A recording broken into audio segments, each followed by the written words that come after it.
Hello दोस्तों, स्वागत है आपका मेरे यूट्यूब चैनल पे।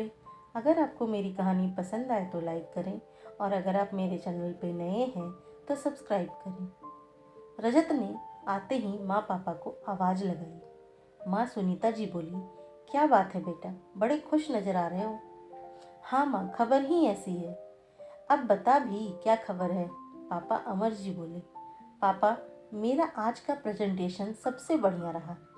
कंपनी मुझे 2 साल के लिए अमेरिका भेज रही है। क्या 2 साल? सुनीता जी अचानक से बोली।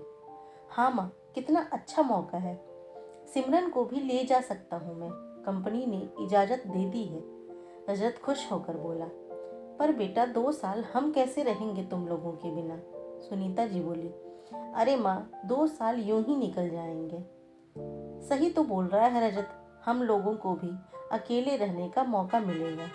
सारी जिंदगी तो काम और परिवार में मिटा दी।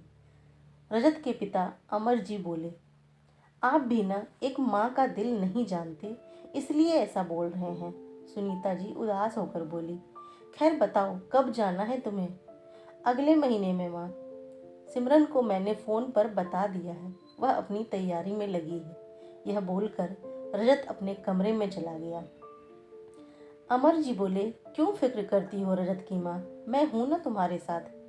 देखते ही देखते 1 महीना बीत गया और रजत और सिमरन चले गए। हर दूसरे तीसरे दिन वीडियो कॉल पर बच्चों से बात करते दिन बीतने लगे। एक दिन अमर जी ने रजत से बात करते हुए कहा, बेटा 2 साल पूरे होने को हैं, कब आ रहे हो तुम लोग। उसने अटकते हुए बोला, वह पापा। क्या हुआ बेटा, क्या बात है। सुनीता जी चिंतित होकर बोली, कुछ नहीं माँ, मेरी नौकरी यहीं पर पक्की हो गई है और आप दादी भी बनने वाली हो। रजत बोला, क्या तुम वहीं रहोगे अब हमेशा। पर ऐसे में सिमरन को देखभाल की जरूरत है। सुनीता जी बोली, माँ यहाँ सब सुविधाएं हैं, आप चिंता मत करो, बस अपना ख्याल रखो, हम मिलने तो आते ही रहेंगे। यह बोलकर रजत ने फोन काट दिया। फोन कटते ही सुनीता जी रो पड़ी। कितने अरमानों से रजत को पढ़ा लिखा कर बड़ा किया था कि वह हमारे बुढ़ापे की लाठी बनेगा। लेकिन ना सुनीता, ऐसे जी छोटा मत करो, हमने अपने फर्ज निभाए हैं बस। अमर जी बोले, पर उसका फर्ज। सुनीता जी सिसक कर बोली, बच्चों को तरक्की मिली है सुनीता, साथ ही हमें भी। हम दादा दादी बनने वाले हैं, हमें तो खुश होना चाहिए। अमर जी ने समझाया। धीरे धीरे रजत के फोन आने कम हो गए। अमर जी ने खुद को समझा लिया, पर सुनीता जी जैसे हंसना ही भूल गई थी। एक दिन उन्होंने रजत को फोन करके कहा, बेटा तेरी माँ तुझे, बहू और अपने पोते को बहुत याद करती है, कुछ दिन के लिए आ जाओ। रजत ने बोला, पापा अभी तो बिल्कुल फुर्सत नहीं है, जिम्मेदारियां बहुत हैं यहाँ, आता हूँ मैं जल्दी ही। यह कहकर रजत ने फ़ोन कट कर दिया। अमर जी समझ गए कि बेटा अब आना ही नहीं चाहता।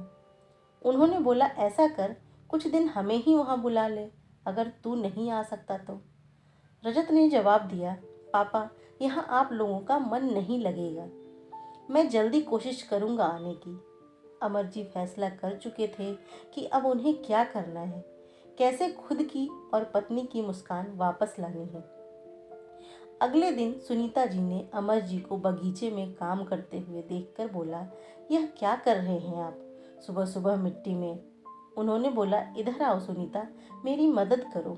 सुनीता और अमर जी ने मिलकर वहाँ बहुत सारे पौधे लगाए, फूलों फलों और सब्जियों के। महीने में एक बार माली आकर जरूरी हिदायत दे जाता, बाकी सब दोनों पति पत्नी देखते। दोनों एक पौधे को बच्चों की तरह संभालते।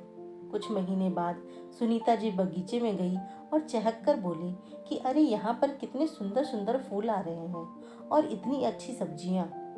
अमर जी ने बोला, हाँ सुनीता, यह हमारी मेहनत का इनाम है, पर हम इतनी सारी सब्जियों का क्या करेंगे। अमर जी ने बोला, चलो पहले सब्जियां तोड़ो, फिर बताता हूँ।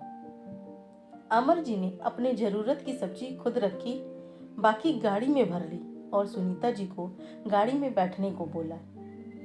अरे यहाँ क्यों गाड़ी रोकी, अब मैं समझी, एक इमारत के बाहर गाड़ी रुकते ही देखकर सुनीता जी बोली, हाँ, हम यह सब्जियां यहाँ पर देंगे, और साथ ही एक और काम। अमर जी ने रहस्यमयी मुस्कान के साथ कहा और सुनीता जी को अंदर ले गए। बच्चों, देखो आपसे मिलने कौन आया है। यह अंकल आंटी अब आपको रोज पढ़ाने आएंगे।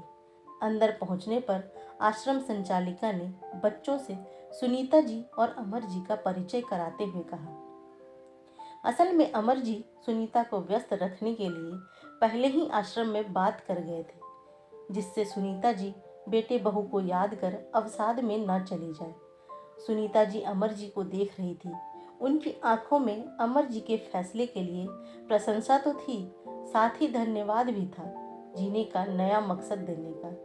दोस्तों, जिंदगी जीने के बहुत से मकसद हैं और खुद को अवसाद में ले जाने का सिर्फ एक बहाना। क्यों ना ऐसे मकसद की तलाश की जाए जिससे खुद के साथ साथ दूसरे का भी भला हो। दोस्तों, अगर आपको मेरी ये कहानी पसंद आई हो तो लाइक करें, और अगर आप मेरे चैनल पे नए हैं तो सब्सक्राइब करें। धन्यवाद।